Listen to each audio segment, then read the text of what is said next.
एक तो पाकिस्तान तहरीके इंसाफ का जो धरना जो उन्होंने जाके डी चौक के ऊपर कंट्रोल किया था वो खत्म हो गया। रात गए वो हुआ जिसकी कोई तवक्को नहीं कर रहा था। यानी ये किसी के दिमाग में नहीं था कि सीधी गोलियां निहत्ते शहरियों के ऊपर चलाई जा सकती हैं। इसके बारे में सबको यकीन था कि ऐसा नहीं होगा। यानी ये तो सबको पता था कि आंसू गैस की शेलिंग होगी, गिरफ्तारियां हो सकती हैं, टॉर्चर हो सकता है, लाठीचार्ज हो सकता है, वाटर कैनन का इस्तेमाल किया जा सकता है, मिर्चों वाला पानी फेंका जा सकता है। ये सारी चीज़ों का सबको आइडिया था, लेकिन ये किसी को नहीं पता था कि रियल बुलेट्स जो हकीकी गोलियां हैं, असल गोलियां वो चल जाएंगी और वो गोलियां चलाकर लोगों को मारा जाएगा। इसके बारे में किसी को आइडिया नहीं था। और देखिए एक चीज आप सबको ज़हन में रखनी है, बहुत सारे लोग जो है ना बड़ी अजीब अजीब बातें कर रहे हैं कि जनाब खड़े नहीं हुए, वहां रुके नहीं। तो मैं ये कहता हूं कि दुनिया की बेहतरीन जो ट्रेंड आर्मी है ना, मिलिट्री, उसको लेकर आए और ऐसे एक बीच में जगह है उसके ऊपर खड़ा करें और खड़ा करने के बाद ऊपर से उनके ऊपर यही सारा असला इस्तेमाल करें। रियल बुलेट्स भी चलाएं, असली गोलियां चलाएं, रबड़ की गोलियां चलाएं, इतनी बदतरीन आंसू गैस की शेलिंग करें, कोई दुनिया की फौज भी वहां पे नहीं रुक पाएगी। एसएसजी के कमांडोज भी वहां पे नहीं रुक पाएंगे। बेहतरीन दुनिया के अमेरिकन कमांडोज, मरीज जो है वो भी वहां पे नहीं रुक पाएंगे, क्योंकि ह्यूमनली पॉसिबल नहीं है, वहां आप सांस नहीं ले पा रहे थे। तो और जब रियल बुलेट्स चलती हैं, यानी इन लोगों ने आंसू गैस का मुकाबला किया, पाकिस्तान तहरीक इंसाफ के कारकुनों ने पाकिस्तान की तारीख की सबसे बदतरीन आंसू गैस का मुकाबला किया, इन्हें नहीं गए। डंडों का मुकाबला किया, नहीं गए। रबड़ की गोलियों का मुकाबला किया, नहीं गए। गोलियां भी मारी गई बार बार, फिर भी नहीं गए। लेकिन जब अंधाधुंध फायरिंग हुई और बहुत सारे लोगों को बुलेट्स लगी हैं, अभी जो मेरे पास इत्तला है उसमें सिर्फ एक हॉस्पिटल का डाटा है, दूसरे किसी अस्पताल का डाटा भी नहीं है, और ये पॉलीक्लिनिक हॉस्पिटल का डाटा है। और इसके मुताबिक 28 लोग जो हैं उनको बुलेट इंजरी आई है। पाकिस्तान तहरीक इंसाफ ने जो बताया कि उनके 8 लोग जाँ बहक हो गए हैं, ये अब तक के डाटा के मुताबिक है। जबकि पाकिस्तान तहरीक इंसाफ के कुछ लोग कंटिन्यूसली ये कह रहे हैं कि जब लाइटें बंद की गई 9 बजे के बाद, ऑपरेशन शुरू किया गया डी चौक पे, तो कुछ दिखाई नहीं दे रहा था। चारों तरफ से शेल्स चल रहे थे और चारों तरफ से गोलियां भी चल रही थी और फिर आग लगाई जा रही थी और बहुत तेजी से लोगों को गोलियां लगी है। तहरीक इंसाफ के बहुत सारे कारकुन लापता हैं, जिनके बारे में कहा जा रहा है कि शायद वो जाँ बहक हो गए हैं, वो इस दुनिया में मौजूद नहीं है, या वो इस वाकई की नजर हो गए हैं। इसको एक सानिया कहा जा सकता है। पहले वजीर दाखिला ने इसके बारे में वार्निंग दी। वजीर दाखिला ने पहले कहा कि गोली चला देंगे और 5 मिनट में सब कुछ खत्म हो जाएगा। फिर वजीर इत्तलात ने भी गोली चलाने की धमकी दी। फिर ताकत के इस्तेमाल की धमकी जो है वो वजीर दिफा ने भी दी। 3 वफाकी वज़रा ने डायरेक्टली धमकियां दी और उसके बाद हमने देखा कि वहां पे गोली चली और जो लोग अस्पतालों में पहुंचे वो रियल बुलेट्स के साथ थे। हुकूमत ने ये नैरेटिव कई दिनों तक बनाया कि मुसल्लह लोग वहां पे मौजूद थे, लेकिन किसी एक भी पुलिस वाले या किसी एक भी पैरामिलिट्री फोर्स के बंदे को गोली लगने का वाकया रिपोर्ट नहीं हुआ। दूसरी जानिब से एक भी फायर रिपोर्ट नहीं हुआ। जितने जर्नलिस्ट वहां पे ग्राउंड पे मौजूद थे उन सबसे मैंने पूछा, उन्होंने कहा जी किसी ने भी गोली नहीं चलाई जवाबी, और वहां किसी के पास ऐसे हथियार हमने नहीं देखे और कोई जवाबी फायरिंग नहीं हुई। ये वन साइडेड फायरिंग थी, क्योंकि लोग आंसू गैस से इलाके को छोड़कर नहीं जा रहे थे, लोग उस जगह को छोड़ने के लिए तैयार नहीं थे। तो पाकिस्तान तहरीक इंसाफ के कारकुनों के लिए ये तो बहुत बड़ी बात है, वो तहसीन के काबिल है। उन्होंने जिस तरह फस्तायत का मुकाबला किया वो पाकिस्तान की तारीख में कोई और सियासी जमात नहीं कर सकी। लेकिन ये बड़ी बदकिस्मती है कि हुकूमत ने वो रास्ता इख्तियार किया जो कभी भी कोई भी हुकूमत नहीं करती। मैं जाती तौर पर आपको ये बता देता हूं कि मुझे पूरा यकीन था कि लोगों पर स्ट्रेट फायरिंग ऐसे नहीं की जाएगी। पाकिस्तान तहरीक इंसाफ को भी इस बात का यकीन था, सबको यकीन था, और ऐसा लगता था कि बगैर गोली चलाए ये लोग जाएंगे नहीं और गोली कभी रियासत चलाएगी नहीं अपने शहरियों के ऊपर, निहत्ते शहरियों पर। लेकिन वहां पर गोली चली है, जो बड़ी बदकिस्मती की बात है। तहरीक इंसाफ की प्रेस रिलीज आई है, लेकिन इसके बारे में आपको एक बात बताऊं कि ये जो फैसला किया गया है, ये इसमें क्लेम ये कर रहे हैं कि ये जो फैसला है ये कोर कमेटी का और सियासी कमेटी का फैसला है। लेकिन मैंने कंफर्म किया कि कोई मीटिंग नहीं हुई, ना तो कोर कमेटी की हुई है ना सियासी कमेटी की हुई है। ये फैसला चंद लोगों ने किया है, उमर अयूब साहब ने, शिबली फराज साहब ने, गौर साहब ने, सलमान अकरम राजा साहब ने, और गंडापुर साहब उसका हिस्सा है उस कमेटी का जो बनी हुई है इनकी इंटरनल। अब गंडापुर साहब का कंफर्म नहीं है, लेकिन इन लोगों ने यह फैसला किया और फिर ये प्रेस रिलीज जारी की गई। प्रेस रिलीज के मुताबिक पाकिस्तान तहरीक इंसाफ की निहत्ते पुरअमन और मुहिब वतन शहरियों के सफाकाना कत्ल और ऑपरेशन के नाम पर इस्लामाबाद में पुरअमन एहतजाज के शुरा के खिलाफ वहशत और बर्बरियत के नंगे मुजाहरे की शदीद अल्फाज में मुजम्मत। चीफ जस्टिस ऑफ पाकिस्तान से कहा जनाब कि आप इसका नोटिस लें और वजीर आजम, वजीर दाखिला, इस्लामाबाद और पंजाब के जो आईजीज हैं उनके खिलाफ इकदाम कत्ल की और कत्ल की FIR दर्ज की जाए, उनके खिलाफ कार्रवाई की जाए। फिर उन्होंने बताया जी कि कैसे मैंडेट चोर फस्ताइयों की ईमा पर सरकारी मशीनरी ने गोलियों से दर्जनों निहत्ते बेगुनाह कारकुनों को सीधी गोलियां मारकर शहीद किया है, जिनमें 8 के क्वाइफ अब तक हमारे पास पहुंच चुके हैं। तहरीक इंसाफ कह रही है दर्जनों लोगों को गोलियां लगी हैं और भी लोग शहीद हुए हैं, लेकिन 8 के क्वाइफ अब तक हमारे पास आए हैं। उनमें वो जो बता रहे हैं जी कि अनीस शहजाद दस्ती, मलक मुबीन, औरंगजेब, अब्दुल कादर, मलक सफदर अली, अहमद वली, मोहम्मद इलियास और अब्दुल रशीद शामिल हैं। और इसमें जो मनाजिर हमने देखे नाज़रीन वो इंतहाई अफसोसनाक है। जो अस्पताल से मनाजिर आ रहे हैं वो तो हम शेयर भी नहीं कर सकते, दिल दहला देने वाले मनाजिर हैं। ऐसा किसी ने नहीं सोचा था कि रियासत इस तरह गोली चलाएगी। बहरहाल तहरीक इंसाफ ने कहा जी कि हम कोई मुसल्ला जत्था नहीं है या कोई मुसल्ला तंजीम नहीं है कि हम इन चीज़ों का मुकाबला करें, गोलियों का मुकाबला करें। हम पुरअमन शहरी हैं और हम एहतजाज करने के लिए, अपना हक लेने के लिए आ रहे थे और जमहूरी तरीके से आ रहे थे, और हमने तमाम सहूलतें, तमाम रुकावटें, तमाम तशद्दुद और वहशियाना बर्बरियत बर्दाश्त की। हमारे कारकुन डी चौक पहुंचे, मगर अपने शहरियों के लाशों के अंबार लगाने की हम इजाजत नहीं दे सकते। 24 करोड़ पाकिस्तानियों को भेड़ बकरियां समझने वाले दरिंदों के लिए शहरियों का कत्ल तफरीक का वसीला हो सकता है, मगर तहरीक इंसाफ पाकिस्तान के अवाम इसके वसाइल और इसके कौमी मफाद के नगेबान है। वजीर इत्तलात को मैं सुन रहा था, वो मजाक उड़ा रहे थे लोगों का, यानी वो वहां पर लाशें पड़ी हुई है, अस्पतालों में लाशें पड़ी हुई है। तहरीक इंसाफ के लोग कह रहे हैं हमारी लाशें गायब की जा रही हैं और बाद में ये कहा जाएगा जनाब हमें पता ही नहीं वो बंदा कहां गया, तो हमारी लाशें इसलिए गायब की जा रही हैं ताकि जो जाम बहक होने वाले लोग हैं उनकी तादाद को छुपाया जा सके। ये तरीके इंसाफ के लोगों ने क्लेम किया। अब इस वक्त जो तरीके इंसाफ का अनाउंस है वो ये कह रहे हैं कि हुकूमती मंसूबे के पेश नजर पुरअमन एहतजाज की फिल वक्त मनसूखी का हम ऐलान करते हैं। ये जनाब तरीके इंसाफ ने ऐलान किया है। तरीके इंसाफ के बहुत सारे लोग इससे पशेमान हैं। बुशरा बीबी, मैं आपको ये बता देता हूं, मीडिया ने गलत खबरें चलाई कि बुशरा बीबी वहां से चली गई है या अली अमीन गंडापुर वहां से चले गए हैं। इस वक्त जो इंफॉर्मेशन आ रही है वो ये है कि ये लोग खैबर पख्तूनख्वा में अब मौजूद हैं सुबह के वक्त। लेकिन रात को 12:30 बजे जो जर्नलिस्ट वहां पे मौजूद थे उनसे मैंने कंफर्म किया, उन्होंने कहा जी 12:30 बजे तक जब सारा मीडिया चला रहा था, कभी कहते थे ये गिरफ्तार हो गई है, कभी कहते थे ये लोग भाग गए, कभी कहते थे ये लोग दामनिको की तरफ चले गए, ऊपर मुनाल की तरफ चले गए, कभी कहते थे ये इस तरफ को निकल गए। तो उस वक्त तक बुशरा बीबी और अली अमीन गंडापुर वहां मौजूद थे और बुशरा बीबी को बड़ा जोर जबरदस्ती से मनाकर वहां से निकाला गया है। जब हालात बहुत ज्यादा खराब हो गए, बिल्कुल अंधेरा हो गया, हर तरफ से गोलियां चल रही थी, लोगों की लाशें गिर रही थी, लोग जो है वो जख्मी हो रहे थे, उनको अस्पताल पहुंचाया जा रहा था, बड़े पैमाने पर एम्बुलेंसें वहां पे जो है रवाना की गई, वो भी सारे मनाजिर लोगों ने देखे। तो ये एक बड़ा ब्रूटल ऑपरेशन था। लेकिन उसके बाद जिस तरह का रवैया रियासत का था वो मजाक उड़ा रही थी। उसके बाद भी वो टट्टे उड़ा रहे थे, लाशों के ऊपर हंसने वाले लोग बेस मैंने इससे पहले नहीं देखे। सानिया मॉडल टाउन भी इन्होंने किया था और अब ये उससे बड़ा सानिया इन्होंने इस्लामाबाद डी चौक में कर दिया है। ये तरीके इंसाफ की प्रेस रिलीज है। तरीके इंसाफ के अंदर इस पर इख्तलाफ पाया जाता है कि ये एहतजाज कॉल ऑफ करना चाहिए था या नहीं करना चाहिए था। हुकूमत ने इतने बंदे मार दिए तो एहतजाज कॉल ऑफ नहीं करना चाहिए था। दूसरी तरफ के लोगों का कहना है कि हुकूमत पागल हो चुकी है, लिहाजा हम दोबारा एहतजाज करेंगे, अभी हम इसको रोक रहे हैं। अब इससे होगा क्या, मैं आपको थोड़ा सा बैकग्राउंड में लेकर जाता हूं। मुझे कुछ लोगों ने इंफॉर्मेशन ये देना शुरू कर दी थी और अब मैं वो चीजें आपके सामने रख देता हूं और मैंने इन सारी चीजों को कंफर्म किया, मैं इनके ऊपर पहरा दूंगा। जब 24 तारीख को ये काफिला निकला खैबर पख्तूनख्वा से, तो ये सारा दिन ट्रैवल करता हुआ शाम को ये पहुंचा और उस वक्त इन्होंने क्लियर किया पहली सारी रात लगा के कटी पहाड़ी के इलाके को, और डीआई खान और बलूचिस्तान से आने वाले काफिले आगे पहुंच चुके थे। उसके बाद ये काफिले आपस में मिलते हैं अगले दिन और अगले दिन पे ये आगे बढ़ते हैं और इस्लामाबाद के अंदर जब दाखिल होते हैं तो वहां पे अली अमीन गंडापुर साहब की गाड़ियां और उनके साथ जो स्क्वाड है वो वहां पे रुक जाता है। और उनसे जब भी कोई आगे कारकुन पूछता है, कोई बात करता है, तो वो ये कहते हैं जी अभी कर रहे हैं, एक मीटिंग चल रही है, बात चल रही है सीएम साहब कोशिश कर रहे हैं, तो एंगेजमेंट चल रही है, तो वहां मुज़ाकरात हो रहे हैं। तो इस किस्म की बातें वहां पे सबको बताई जाती हैं। वहां पे कारकुनों ने शोर मचाना शुरू किया कि हमें आगे जाना चाहिए, आगे बढ़ना चाहिए, रावलपिंडी और इस्लामाबाद हमारा इंतजार कर रहा है। तो बुशरा बीबी ने आगे जाने का फैसला किया।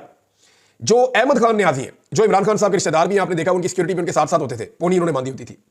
अहमद खान न्याजी जो है वो अली अमीन गंडापुर साहब के पास जाते हैं और कहते हैं कि हमें आगे बढ़ना चाहिए, फौरन आगे जाना चाहिए, बुशरा बीबी को लेकर हमें आगे जाना है। तो उस पर अली अमीन गंडापुर और अहमद खान न्याजी साहब जो है वो मुत्तफिक नहीं हो पाते। तो अहमद न्याजी जो है वो आगे बढ़ते हैं और बुशरा बीबी कंटेनर के अंदर सवार थी, तो उन्होंने कहा कंटेनर लेके आगे निकलो। तो जो कंटेनर का ड्राइवर है उसने कंटेनर चलाने से इनकार कर दिया, क्योंकि कंटेनर को जो इंस्ट्रक्शन आती थी वो खैबर पख्तूनख्वा की हुकूमत से आती थी। अब कंटेनर वाला आगे जा ही रहा, बुशरा बीबी कह रही है आगे जाना है, बुशरा बीबी के साथ जो लोग हैं वो आगे जाना चाहते हैं। अली अमीन गंडापुर साहब फैसला नहीं कर रहे और वो गाड़ियां लेकर, अपना स्क्वाड लेकर उस जगह पे जहां मोटरवे से उतर के थोड़ा आगे एक मुकाम है वहां पे आकर खड़े, अब आगे नहीं बढ़ रहे। और इनके जिस अंदाज में इनकी गाड़ियां खड़ी थी आगे पीछे से पूरा काफिला रुका हुआ था जो आगे नहीं बढ़ पा रहा था, सिर्फ इनसे आगे कुछ 40-50 गाड़ियां थी।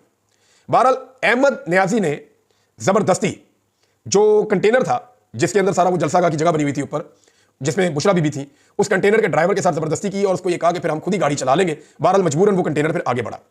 जब ये कंटेनर आगे जाता है और इसको सामने आकर मिलती है 26 नंबर चुंगी, जो मुझे इतला मिली है, 26 नंबर चुंगी पे इनका सामना होता है पुलिस से और रेंजर से, और वहां पे बदतरीन शेलिंग शुरू हो जाती है, कारकुन मुजामत शुरू कर देते हैं। वहां जबरदस्त मुजामत चल रही थी, जबकि अली अमीन गंडापुर और उनका पूरा काफिला पीछे रुका हुआ था, वो आगे नहीं आ रहा था। अब इन दोनों काफिलों के बीच में मुझे कुछ लोगों ने कंफर्म किया और मैं उनके नाम भी बता सकता हूं, उन्होंने कहा जी कि बीच में कुछ जगह खाली भी थी, वहां कारकुनों ने शोर मचाना शुरू कर दिया। आपने कुछ विजुअल्स देखे होंगे जिसमें आपने महर शराफत के विजुअल देखे होंगे, कुछ कारकुनों के विजुअल देखे होंगे, एक दो और लीडर हैं उनके आपने विजुअल देखे होंगे कि वो कोशिश कर रहे हैं कि आगे निकलो, हमें आगे जाने दो। बुशरा बीबी आगे चली गई है, काफिला आगे निकल गया है, हमें आगे जाने दो, लेकिन वो गाड़ियां रास्ता नहीं दे रही थी जो सीएम के साथ थी और रास्ता खुल नहीं रहा था। तो उस पर कारकुनों ने बाकायदा फिर मारधाड़ की, नारेबाजी की, अली अमीन की गाड़ी को धक्के दिए, उसको हाथ मारे, उसको पाँव मारे, और उसके बाद फिर जो है वो गाड़ी थोड़ा सा गाड़ियां आगे हुई तो पीछे से गाड़ियां निकलना शुरू हुई।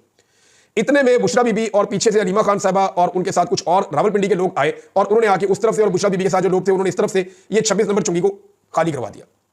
जब ये चुंगी खाली हुई तो कंटेनर्स कारकुनों ने हटाए और काफिला आगे बढ़ गया। अब ये काफिला आगे बढ़ रहा था, जो हैरत अंगेज चीज मुझे लोगों ने बताई वो ये थी कि आगे से रुकावटें खुद दूर होना शुरू हो गई, रुकावटें दूर होना शुरू हो गई और मंसूबा यह था कि इतना फासला पैदा कर दिया जाए अली अमीन गंडापुर के मेन काफिले में और बुशरा बीबी के काफिले में कि किसी जगह पे भी इनको अकेला करके इनके ऊपर एक भरपूर हमला करके बुशरा बीबी को गिरफ्तार कर लिया जाए, क्योंकि सब ये समझ रहे थे कि बुशरा बीबी एक ऐसी शख्सियत है जो इसको लीड कर रही है और उनकी वजह से कोई वापस नहीं जा पा रहा और कोई कंप्रोमाइज नहीं हो पा रहा, यह मामला की रफा दफा नहीं हो रहा, इसका कोई और हल भी निकालना चाह रहे थे। बैरिस्टर साहब ने टीवी पे कहा कि जनाब हम तो संजानी में कहीं और बैठना चाहते थे और इसके ऊपर फैसला हो गया था, लेकिन बुशरा बीबी नहीं मानी, वो कह रही थी मैंने जाना डी चौक में, मुझे इमरान खान ने कहा हुआ है। तो जब ये आगे बढ़े तो उनको मौका इसलिए गिरफ्तार करने का नहीं मिला कि रावलपिंडी और इस्लामाबाद के शहरी निकल आए, यानी आमिर मुगल वगैरह निकला है, वो आमिर रियाज वगैरह, शहरयार रियाज वगैरह और बाकी लोग हैं, अलीमा खान अपने साथ काफी क्राउड लेकर आ गई, वहां के नौजवान निकल आए, तो ये इतना बड़ा एक क्राउड बन गया कि ये भी अच्छा खासा एक जुलूस बन गया। अब इनको गिरफ्तार करना मुश्किल था बुशरा बीबी को। उस वक्त जो है वो अली अमीन गंडापुर साहब पीछे से फिर आए और उन्होंने ज्वाइन किया और फिर ये डी चौक की तरफ गए। जो कंटेनर था बुशरा बीबी का वो डी चौक से 500 गज तकरीबन पीछे था और उससे 500 गज पीछे जो है वो गाड़ियां थी, तो ये इस जगह पे ये मौजूद थे। अब एक और चीज जो मैं आपको बताने जा रहा हूं कि 4 बजे तक डी चौक पे मुकम्मल कंट्रोल हो चुका था पाकिस्तान तहरीक इंसाफ के कारकुनों का और लीडरशिप वहां पे मौजूद थी। कुछ लोग ऐसे हैं जो इस्लामाबाद जाने के बाद नजर ही नहीं आए, जैसे कि शहरयार अफरीदी। इस्लामाबाद जाने के बाद उनकी कोई एफर्ट रास्ते में आपको नजर नहीं आई होगी। उन्होंने चंद जगहों पे अपने नाम के नारे लगवाए, उनके साथ कुछ नौजवान थे, नारे शारे लगवाए, कुछ टिकटॉक बनवाई उन्होंने और वो गायब हो गए। कुछ और लोग हैं, मैं सबके नाम क्या लूं, लेकिन बेशुमार लोग ऐसे हैं जो आए ही नहीं, इस एहतजाज का हिस्सा ही नहीं बने। हालांकि उनका ताल्लुक खैबर पख्तूनख्वा से, वो वहां से अरकान असेंबली है, लेकिन वो नहीं आए, उन्होंने इसके अंदर शमूलियत नहीं की। पंजाब वाले भी नहीं आए, आपके सामने ही है। अब हुआ ये कि ये जो लोग पहुंचे डी चौक और उसकी सराउंडिंग में, इनको वहां पे जाकर, मैंने पिछले व्लॉग में आपको कहा था कि कुछ चीजें पाकिस्तान तहरीक इंसाफ को करनी पड़ेगी। उन्हें अपनी एक इंतजामिया बनानी पड़ेगी, उन्हें अपना सिक्योरिटी का इंतजाम बनाना पड़ेगा, उन्हें थोड़ा सा अपना जो है वो खाने पीने का इंतजाम कैसे करना है, और स्टेज के ऊपर से अनाउंसमेंट वगैरह, ये सारी चीजें होनी थी। लेकिन 4 बजे से लेकर 9 बजे तक, इन 5 घंटों तक कारकुनों को किसी किस्म की कोई इंस्ट्रक्शन नहीं मिलती और बहाना यह बनाया जाता है कि जनरेटर खराब हो गया। वहां जगह जगह जनरेटर पड़े हुए, कोई भी जनरेटर आ जाता, और इतने बड़े काफिले के साथ कोई एक जनरेटर तो होता नहीं है नॉर्मली। तो यह बहाना सुनने में आया कि जनरेटर खराब हो गया है, इसलिए जो मेन इनका कंटेनर है उसके ऊपर से कोई अनाउंसमेंट नहीं हो रही, और किसी ने कोई तकरीर नहीं की, किसी ने लोगों को गाइड नहीं किया, किसी ने लोगों को समझाया नहीं कि अब करना क्या है। और फिर वही हुआ, 9 बजे से पहले लाइटें बंद हो गई अंधेरा होने के बाद, और उसके बाद बदतरीन शेलिंग और बदतरीन फायरिंग। पाकिस्तान तहरीक इंसाफ के बहुत सारे लोग अली अमीन गंडापुर को ब्लेम कर रहे हैं और वो ये कह रहे हैं कि ये एक मौका था इमरान खान साहब को आजाद करवाने का, ये जाया किया गया है।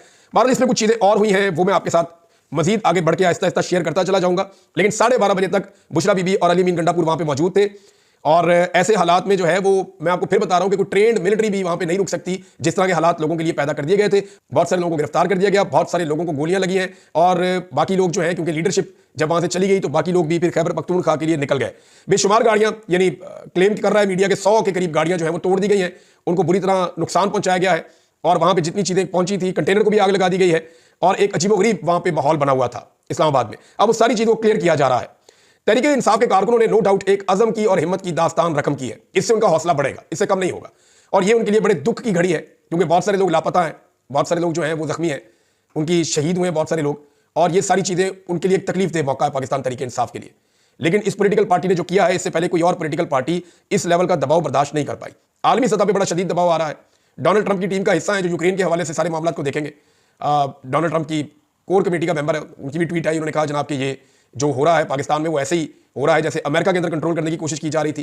उन्होंने इसकी मजम्मत की है, अक़वाम मुत्तहिदा ने इसकी मजम्मत की है, अक़वाम मुत्तहिदा का स्टेटमेंट भी आया इस हवाले से। पाकिस्तान में एहतजाज के दौरान फौज की तैनाती का नोटिस लिया है, मुजाहिरीन और फोर्सेस से तहम्मुल में रहने की उन्होंने अपील की है, और आज़ादी इज़हार राय और पुरअमन एहतजाज करने का मुतालबा उन्होंने किया है कि जिसका हक दिया जाए शहरियों को। लेकिन ऐसा नहीं हुआ, यहाँ पे बदतरीन फस्तायत हुई है पाकिस्तान में, इसकी माजी में कोई मिसाल नहीं मिलती। और आलमी मीडिया ने जो इसकी कवरेज की है वो पाकिस्तान का जो मौजूदा रजीम है उसके लिए मुश्किलात में इजाफा करेगी। बज़ाहिर तो हुकूमत ने एक रात में शब खून मार के जुल्म और जबर की एक दास्तान रकम की है, डायरेक्ट लोगों के ऊपर गोलियां चला के एक तरह से अपने इलाके को फतह किया है, अपने लोगों को फतह किया है। लेकिन यह हुकूमत की बहुत बड़ी शिकस्त है, और आने वाले दिनों में हुकूमत के लिए बहुत सारी मुश्किलात पैदा हो जाएगी। इस वाक़े और इन मनाज़िर को देखने के बाद पाकिस्तान में सरमायाकारी नहीं आएगी, ओवरसीज पाकिस्तानी मजीद नाराज हो जाएंगे, पाकिस्तानी अपने आप को ज्यादा गैर महफूज समझेंगे, और ज्यादा मायूसी पाकिस्तान में फैलेगी। जो गैर रियासती अनासर हैं उनके जो बयानिए हैं उनको पाकिस्तान में अब खुदा न खास्ता तकवीयत मिलेगी। उसकी वजह यह है कि जो लोग जमहूरी हक मांगने के लिए जमहूरी तरीके से आए थे, उनके साथ रियासत का रवैया इंतहाई गैर जमहूरी, गैर कानूनी, गैर आईनी और नामुनासिब था, यानी फस्तायत और जबर पर मबनी था। तो नाज़रीन, पाकिस्तान तहरीक इंसाफ के लिए बड़ा टफ टाइम है, लेकिन इसमें पाकिस्तान की मीडिया ने बहुत मुनाफिकत दिखाई है, बड़ी झूठी खबरें दी हैं, और उनके एहतजाज को कमजोर करने और खत्म करने का पूरा साथ दिया है। क्योंकि पाकिस्तान की एस्टेब्लिशमेंट की पूरी सपोर्ट इस वक्त मौजूद है मौजूदा हुकूमत के साथ। ये जाली हुकूमत है, इसके पास अवाम का मैंडेट नहीं है, और अवाम का मैंडेट ना होने के बावजूद ये मुसल्लत है, और इसकी वजह से पाकिस्तान के हालात सारी दुनिया के सामने है। मेरे ख्याल में यहां बात खत्म नहीं होगी, अब लोगों के अंदर मजीद नफरत और दूरियां पैदा होंगी, लोगों के शिकवे और शिकायतें बढ़ेंगे, और आने वाले दिनों में ये एहतजाज का सिलसिला फिर जारी रहेगा। वो मैं इसलिए आपको कह रहा हूं कि जिस तरह यहां से लोगों को निकाला गया है, लोग इन मनाजिर को कभी नहीं भूलेंगे। ये लोग अपने अपने इलाकों में जाएंगे, पूरे पाकिस्तान से आए थे, सबको बताएंगे कि हमारे साथ वहां क्या जुल्म हुआ और क्या जबर हुआ, किस तरीके से रियासत ने हमारे साथ सलूक किया है, और यह पैगाम फैलता चला जाएगा। इमरान खान का वो पैगाम जो पहले उस तरह नहीं फैल रहा था, अब उससे ज्यादा शिद्दत के साथ फैलेगा, आलमी दबाव बढ़ेगा, और आने वाले 1-1.5 महीने के अंदर हुकूमत को बहुत सख्त मुश्किल का सामना करना पड़ सकता है। यहां बात खत्म नहीं हुई। जो लोग आज खुशियां मना रहे हैं, कल इन्हें हम रोते हुए भी देखेंगे। लेकिन बदकिस्मती की बात यह है कि जो जमहूरियत पसंद कहलाते हैं, उन्होंने इस फस्तायत के नंगे नाच को नाचा है, और उसके बाद मरने वालों का मजाक उड़ाया है। वो लोग याद रखें कि बुरा वक्त सबके ऊपर आता है, और कभी एक के साथ कांस्टेंट नहीं रहता। ये वक्त जब उनके साथ आएगा तो फिर वो कहां खड़े होंगे। अब तक के लिए इतने, अपना ख्याल रखिएगा, अपने चैनल का भी। अल्लाह हाफिज।